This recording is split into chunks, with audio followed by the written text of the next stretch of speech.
যে নিপীড়ন ফিলিস্তিনিদের নিরস্ত্র ঘুমন্ত আমার কলিজার কালিমার ভাইদের উপর করেছেন, 5 শতাধিকের উপর ভাইদেরকে, শিশু বাচ্চাকে, মহিলাকে শহীদ করা হয়েছে।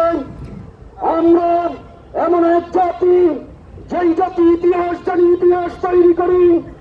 আমাদের ইতিহাসে কুরআনুল কারীমের মধ্যে আরশে আজিম থেকে লেখা হয়েছে 4 শতাধিক নয়, 4 লক্ষ নয়, যারাই শহীদ হয়েছে, যারাই মরে গেছে, যাদেরকে বোমাক্রান্ত করে হত্যা করা হয়েছে, কেউই মরে নাই, সবাই শহীদ মর্তবা নিয়ে জান্নাতে চলে গেছে।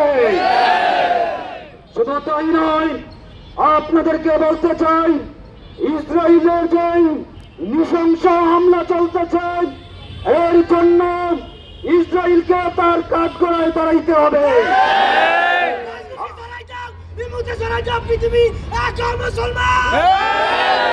ভাইয়েরা আমার, ইসরায়েলের কালো হাত ভেঙে দেওয়ার জন্য এই মুহূর্তে আমাদের দরকার ইসরায়েলি পণ্যগুলোকে সমূলে পায়ে পিষ্ট করা।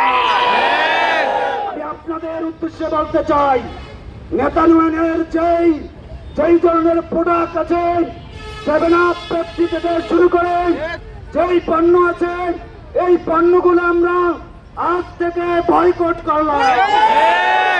রাজি আছেন তো ইনশাআল্লাহ? দ্বিতীয় কথা বলতে চাই, নেতানিয়াহুর সাজ দেখিয়ে গুজরাটের কসাই নরেন্দ্র মোদী এই চা বিক্রেতা কুত্তার বাচ্চায় ভারতে মুসলমান নিধনের কার্যক্রম শুরু করেছে। আমরা বলতে চাই, ভারত আমাদের খুব কাছে। যদি মামুনুল হক বা সৈয়দ ফয়জুল করিম বা আল্লামা শাহ মহিবুল্লাহ বাবুনগরী ডাক দেয়, কাফনের কাপড় মাথায় নিয়ে জিহাদের জন্য অখণ্ড ভারতকে খণ্ড খণ্ড করতে প্রস্তুত আছে।